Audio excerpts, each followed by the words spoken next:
2014 के पहले जिस देश के बारे में लोगों के मन में प्रश्न खड़े होते थे, क्या होगा भारत का, दुनिया की दूसरी सबसे बड़ी आबादी का देश कहां जा रहा है, व्यापक भ्रष्टाचार 2014 के पहले, पहचान का संकट, आम जन को शासन की सुविधाओं से वंचित करने का कुत्सित प्रयास, आस्था पर होने वाले प्रहार, लगातार भ्रष्टाचार और बेईमानी के नित नए कीर्तिमान स्थापित हो रहे थे। 2014 में सौभाग्य से भारत माता के एक सपूत को देश का नेतृत्व मिला और नरेंद्र मोदी जी के नाम पर जब वह भारत माता का सपूत भारत के प्रधानमंत्री के रूप में भारत की सत्ता का संचालन करने लग गया, देखते ही देखते भारत की तकदीर भी और भारत की तस्वीर भी बदलती हुई नजर आई है। आज आप देखते होंगे भारत के बारे में अब कोई प्रश्न खड़ा नहीं करता है। भारत के सामने पहचान का संकट नहीं है।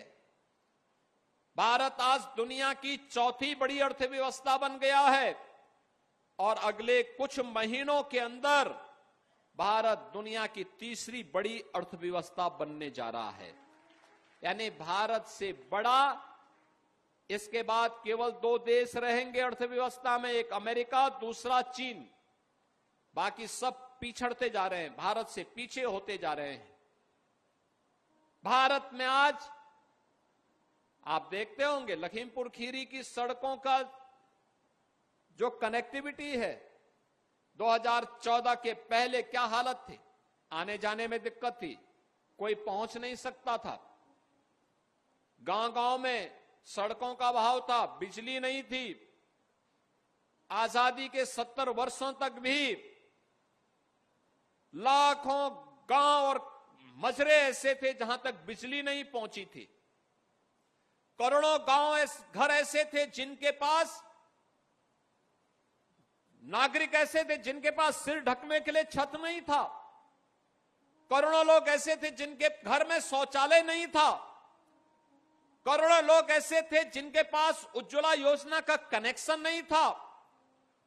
करोड़ों लोग ऐसे थे जिनको आजादी के 70 वर्ष होने के बाद भी 2 समय भोजन नहीं मिल पाता था। नौजवान भटक रहा था, किसान आत्महत्या कर रहा था, देश के अंदर आतंकवाद, नक्सलवाद और उग्रवाद सिर चढ़ करके बोल रहा था। विदेशी घुसपैठ लगातार हो रही थी।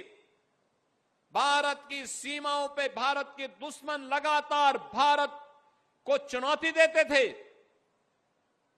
भारत की आस्था अपमानित होती थी। सत्ता में आने का उद्देश्य ही हो गया था भारत की एकता और अखंडता को चुनौती देना, भारत को अपमानित करना। लेकिन सौभाग्य से मोदी जी देश के प्रधानमंत्री बने। आज नौजवान रोजगार प्राप्त कर रहा है। आज किसान खुशहाली का जीवन व्यतीत कर रहा है। लागत का 1.5 गुना दाम एमएसपी के रूप में उसको क्रय केंद्रों में प्राप्त हो रहा है। आज श्रमिकों के सम्मान की रक्षा हो रही है। नए उद्योग लग रहे हैं। विकास के नित नए प्रतिमान स्थापित हो रहे हैं। अच्छी सड़कें, सिंगल लेन, डबल लेन, 4 लेन, 6 लेन, 12 लेन की, मेट्रो के नए नए पब्लिक ट्रांसपोर्ट सिस्टम की नई नई सुविधाएं विकसित हो रही हैं।